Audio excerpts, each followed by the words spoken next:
Nei giorni scorsi la Chiesa Cattolica, come ogni anno, ha commemorato la Vergine del Rosario. Nella Basilica della Sagrada Famiglia di Barcellona, Antoni Gaudí, molto devoto alla Madonna, ha voluto che a Maria venissero dedicate le 4 cappelle agli angoli del chiostro che cingerà la chiesa quando sarà completata. Durante la vita del grande architetto fu costruita solo una di queste 4 cappelle, proprio quella intitolata alla Madonna del Rosario.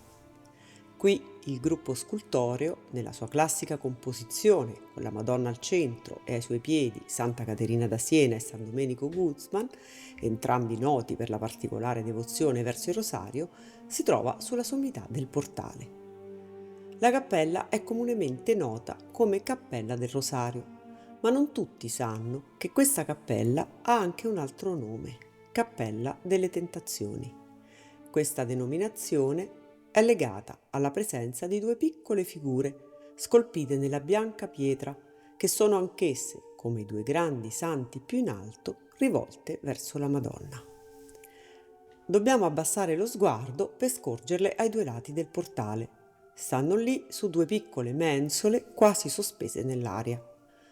Ma quali sono le tentazioni che queste 2 umili figure vogliono simboleggiare? Partiamo dalla figura femminile a sinistra. Essa rappresenta la tentazione del denaro.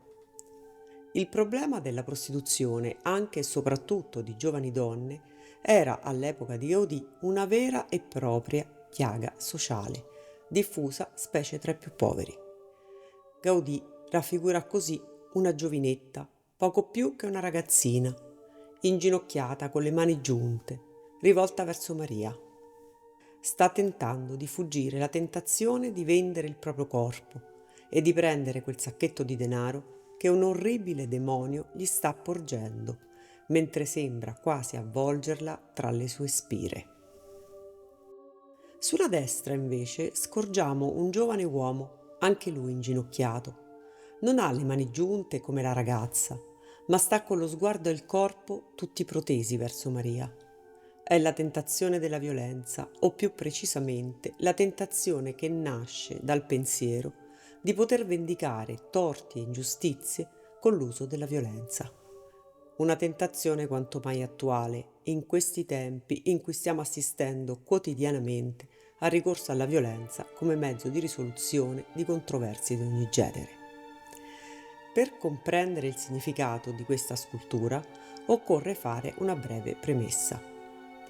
Il cantiere della Sagrada Famiglia, all'epoca di Gaudì, era un'oasi felice in un quartiere desolato fuori della città.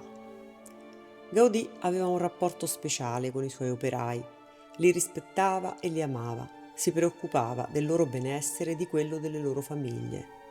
Aveva persino costruito con il suo denaro una scuola che offriva istruzione e un pasto caldo giornaliero ai figli dei suoi operai e dei poveri del quartiere. Ma in quegli anni la città di Barcellona stava vivendo accesi conflitti sociali.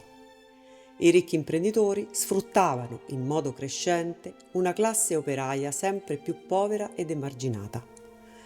Serpeggiava il malcontento e si formavano gruppi di operai rancorosi che spesso aderivano ai movimenti anarchici. Uomini e donne non più disposti ad accettare passivamente le ingiustizie di cui erano oggetto e pronti a tutto pur di cambiare le cose. Ebbene, quel piccolo omino, vestito poveramente come gli operai di quei tempi, fusciacca e spadrillas, venne posto da Gaudì in questa cappella del Rosario come monito, in ricordo di quei tempi difficili. E, in particolare, in riferimento a uno dei più tragici attentati dinamitardi avvenuti a Barcellona nel 1893, quello al Teatro Liceu, frequentato per lo più dall'alta società, cioè dai padroni.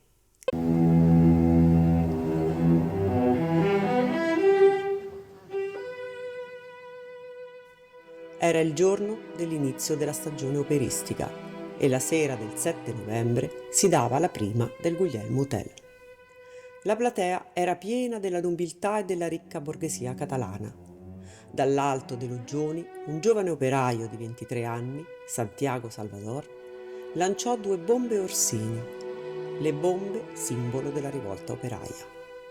Solo una di esse esplose, l'altra cadde sulla gonna di una signora e non impattando su una superficie dura non esplose. Morirono 22 persone e 27 rimasero gravemente ferite.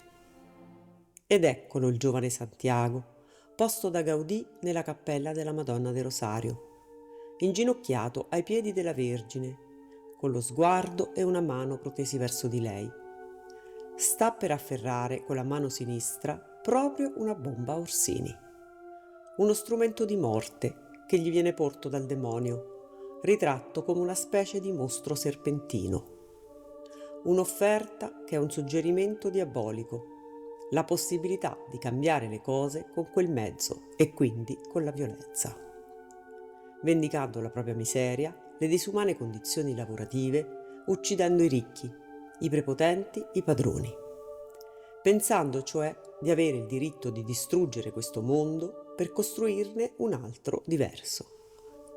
Una terribile tentazione alla quale nella realtà il giovane Santiago aveva ceduto, lanciando quella bomba per poi finire incarcerato e condannato a morte. Ma cosa fa invece il Santiago di Gaudì? Guardando la sua mano sinistra capiamo che è colto nel momento ferale della decisione: soggiacere o no alla tentazione satanica? La sua mano infatti non ha ancora preso la bomba. Forse stava per farlo, ma qualcosa, la sua coscienza, lo ha scosso e allora è caduto in ginocchio davanti a quella figura della madre con il bambino. Verso di loro Santiago protende il braccio e la mano destra come a chiedere aiuto e soprattutto a mostrare che di fronte a tutte le tentazioni c'è una possibilità più umana, l'umiltà di inginocchiarsi e ascoltando il proprio cuore chiedere aiuto alla Madonna, affidandosi a lei per non smarrire la propria umanità. Questo è il vero grande messaggio di Gaudì, che ci ricorda come a decidere debba essere sì la nostra libertà, ma la libertà autentica, quella che ci viene dall'essere figli di Dio.